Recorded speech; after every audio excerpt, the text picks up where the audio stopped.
درود پاک پڑھیں اللہم صلی علی سیدنا حبیبنا مولانا محمد معدن الجود والکرم وآلہ الکرام وابنہ الکریم وامتہ الکریمۃ بارک وسلم۔ جیسا کہ آپ حضرات نے یہ سماعت کیا تھا کہ صلح کلی مولوی کچھ اس طرح کی بات کرتے ہیں، فریب دیتے ہیں کہ قرآن پاک میں آیا ہے لکم دینکم ولی دین، یعنی تمہارے لیے تمہارا دین اور میرے لیے میرا دین۔ اور اسی طرح سے قرآن شریف میں آیا ہے لا اکراہ فی الدین، یعنی دین کے معاملے میں کوئی زبردستی نہیں۔ یہ کہتے ہیں کہ جب ایسا قرآن شریف میں ہے تو پھر ہم کیوں کسی کا رد کریں، کیوں شدت کریں، کیوں سختی برتیں؟ اس طرح کی بات یہ لے کر کے آتے ہیں۔ اب اس کا جواب سنیے۔ فرماتے ہیں ان گونگے شیطانوں کو کون سمجھائے کہ مسلمانوں کو کافروں سے لکم دینکم ولی دین کہنے کا حکم آیات قتال و شدت سے منسوخ ہو چکا۔ اس کا حکم منسوخ ہو چکا، یعنی منسوخ کس کو کہتے ہیں؟ یعنی کوئی حکم اللہ کی طرف سے آیا اور اس کی ایک مدت تھی، پھر اس مدت کے بعد دوسرا حکم آ گیا تو پہلے والا جو حکم تھا وہ منسوخ کہلایا، اور بعد والا جو حکم آیا وہ ناسخ ہوا۔ بعد والا حکم ناسخ ہے، پہلے والا حکم منسوخ ہے، تو منسوخ پر عمل جائز نہیں ہے، اس کو دلیل بنانا جائز نہیں ہے۔ تو فرماتے ہیں یہ آیت، اس کا حکم جو ہے آیات قتال و شدت سے منسوخ ہو چکا، یعنی جن آیتوں میں شدت کا حکم دیا اللہ نے ان آیتوں سے اس کا حکم منسوخ ہو چکا ہے۔ اور انہی آیات مبارکہ نے بتا دیا کہ لا اکراہ فی الدین کا ارشاد جس مدت، لا اکراہ فی الدین یعنی دین میں کوئی سختی نہیں، کوئی زبردستی نہیں، تو اس کا ارشاد یہ جو قرآن پاک میں لا اکراہ فی الدین کا ارشاد جس مدت کے لیے تھا وہ مدت بھی منقضی ہو گئی، یعنی وہ مدت بھی گزر گئی، اور منسوخ پر عمل کرنا جائز نہیں، اور منسوخ پر عمل کرنا تو اس کو دلیل بنانا بھی جائز نہیں۔ فرماتے ہیں آگے اسی طرح حضور اقدس صلی اللہ تعالی علیہ وعلیٰ آلہ وسلم اپنے رب جل جلالہ کے عطا فرمائے ہوئے علم محیط ما کان و ما یکون سے جانتے تھے کہ فلاں کافر سے یہ نرمی کی جائے گی تو وہ مسلمان ہو جائے گا۔ یعنی یہ لے کے آتے ہیں نا کہ حضور پاک صلی اللہ علیہ وسلم کی زندگی دیکھو کتنی نرمی فرمائی، لوگوں نے گالیاں دی پھر بھی دعائیں دیتے رہے، لوگوں نے پریشان کیا، تنگ کیا، معاذ اللہ نہ جانے کس قدر کیا کیا، اس کے بعد بھی حضور نے دعائیں دی، نرمی برتی وغیرہ وغیرہ، یہ سب باتیں لے کر کے آتے ہیں۔ تو ہم کیوں لڑنے کے لیے جائیں؟ ہمارے نبی کا طریقہ تو یہ تھا، ان کا زندگی گزارنے کا طریقہ یہ تھا، تو ہم کو بھی نرمی سے پیش آنا چاہیے، ہم کیوں سختی کریں؟ معاذ اللہ اس طرح دھوکہ دیتے ہیں۔ تو فرماتے ہیں سرکار نے جو نرمی فرمائی ہے تو سرکار کو اللہ نے وہ علم عطا فرمایا تھا کہ وہ جانتے تھے کہ اس کافر سے نرمی کی جائے گی تو یہ کل چل کر کے مسلمان ہو جائے گا، فلاں کافر کے ساتھ یہ لعنت برتی جائے گی تو وہ اسلام لے آئے گا۔ تو حضور اقدس صلی اللہ تعالی علیہ وعلیٰ آلہ وسلم اپنے علم اقدس کے مطابق بحکم الہی انہی کافروں کے ساتھ لعنت و رفق و ملاطفت برتتے جو اس طرح مشرف اسلام ہو جانے والے ہوتے، انہی کافروں کے ساتھ نرمی برتتے جو مسلمان ہونے والے ہوتے۔ عام علماء اہل سنت کو تو یہ علم غیب نہیں، عام علماء اہل سنت کو علم غیب نہیں ہے کہ کس کے ساتھ نرمی برتیں گے تو مسلمان ہو جائے گا، اسلام لے آئے گا، ایمان قبول کر لے گا، اور کس کے ساتھ نہیں کریں گے تو ہوگا، تو یہ تو علم غیب نہیں۔ ان کے لیے یہی حکم شرعی ہے کہ جن کو دیکھیں کہ شبہات میں معاذ اللہ مبتلا ہیں ان کے شبہات رفق و نرمی کے ساتھ زائل کرنے کی سعی کریں، کوشش کریں۔ جو شبہ میں مبتلا ہے، فرق سمجھ نہیں پا رہا ہے کیا صحیح ہے کیا غلط ہے، تو اس کے شبہے کو دور کرنے کے لیے رفق و نرمی کی جائے گی، اس میں کوشش کریں۔ جن لوگوں کو غلط فہمی یا نافہمی یا ناواقفی کے سبب مذہب اہل سنت سے بہکتا ہوا دیکھیں، ان کو مہربانی و آشتی کے ساتھ سمجھائیں، ان کی غلط فہمی، نافہمی، ناواقفی دور کرنے کی کوشش کریں،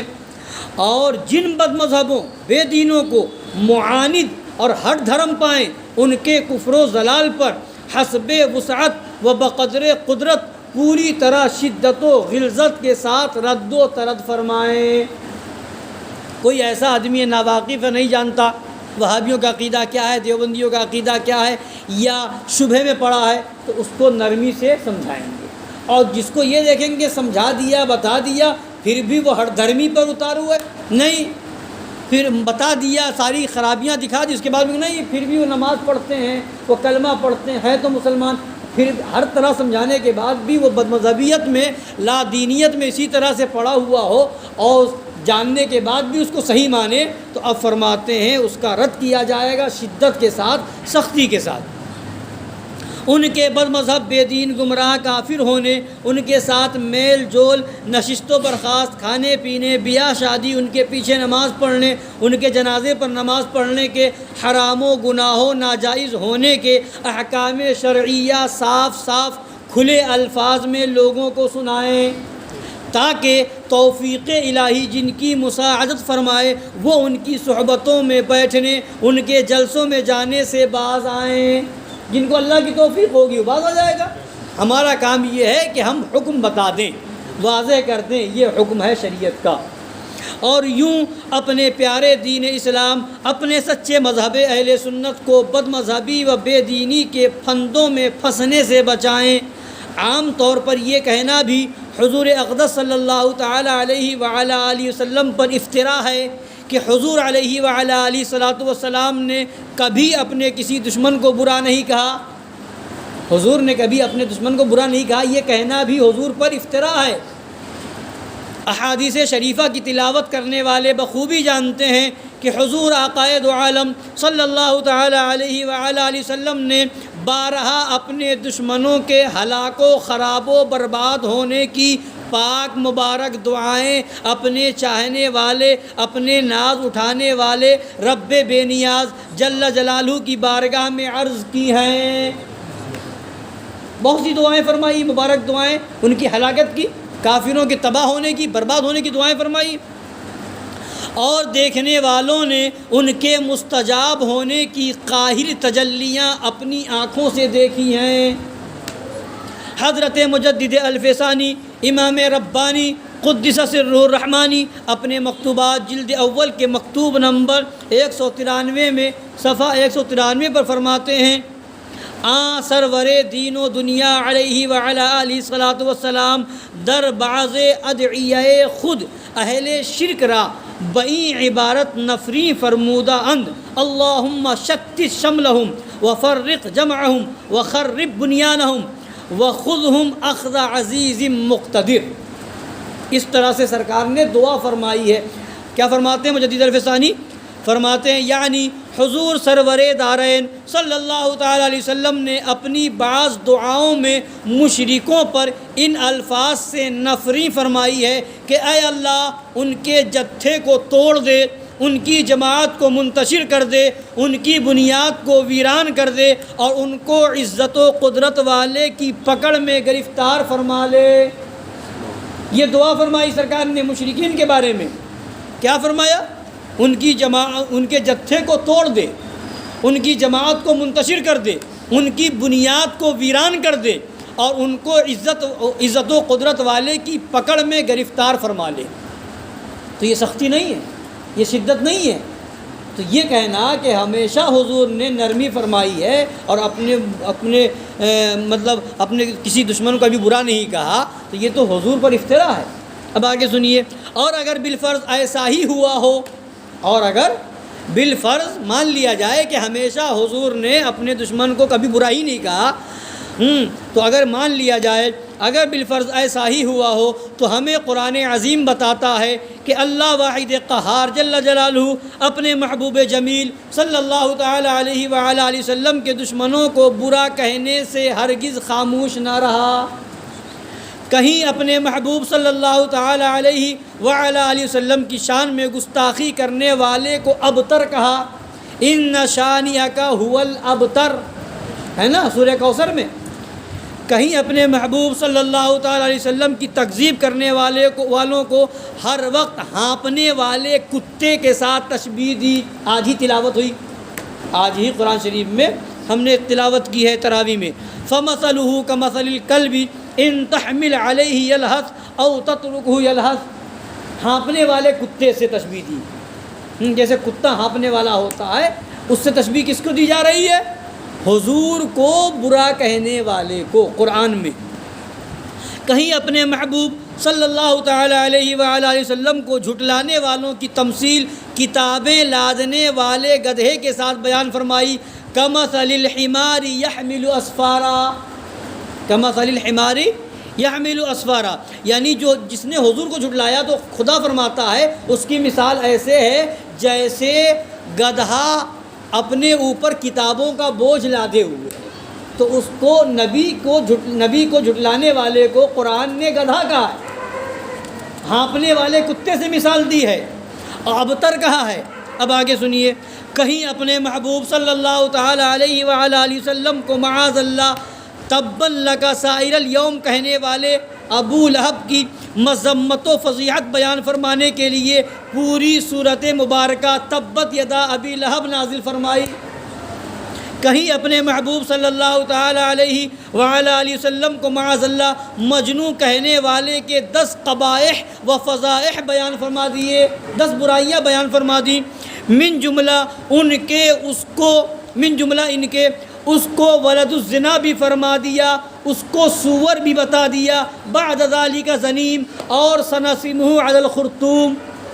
کہیں اپنے محبوب صلی اللہ تعالیٰ علیہ وسلم کے مخالفوں کو چمار، بھنگی، الو، گدھے، کتے، سور سے غرض دنیا بھر کے ہر ایک ذلیل اور رذیل سے بھی رذیل تر بتایا، ہر ایک سے بدتر بتایا۔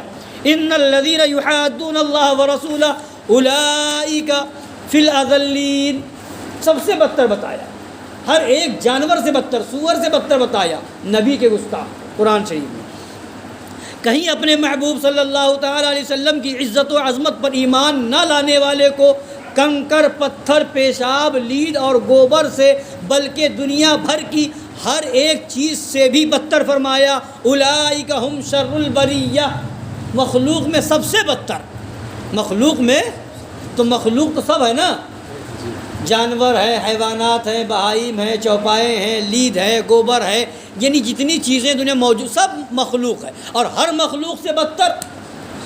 نبی کے دشمن کو بتایا۔ تو فرماتے ہیں سنیے، تو صلح کلی واعظوں کے کہنے کے مطابق سنت نبویہ تو یہ ٹھہری کہ اپنے کسی دشمن کو بھی کبھی برا نہ کہیں، لیکن قرآن عظیم نے سنت الہیہ یہ بتائی کہ حضور اقدس صلی اللہ تعالی علیہ وآلہ وسلم کے دشمن کی مذمت، اس کی برائی بیان کرنے سے ہرگز خاموش نہ رہا جائے۔ تو اب واعظوں، مولویوں پر لازم ہوا کہ جو کسی دنیاوی مخالفت یا ذاتی مخاصمت کی بنا پر خود ان کے دشمن ہو، ان کو کبھی ہرگز برا نہ کہیں۔ اب یہ سنت ہے کہ تمہارے اگر کوئی دشمن ہے، تمہاری دنیاوی معاملے میں تمہارا کوئی دشمن ہے، تمہارا برا چاہنے والا ہے، تو تم اس کی برائی نہ کرو، لیکن جن خبثاء کو حضور آقائے اکرم مولائے اعظم صلی اللہ تعالیٰ علیہ وسلم کا دشمن پائیں، ان کی برائیاں بیان کرنے سے حتی الوسع ہرگز دریغ نہ کریں۔ یہ خدا کی سنت ہے۔ وَلِلَّهِ الْحُجَّةُ الْقَاهِرَةُ، اللہ تعالی ہم سب کو سمجھنے کی توفیق عطا فرمائے، حق پر استقامت عطا فرمائے۔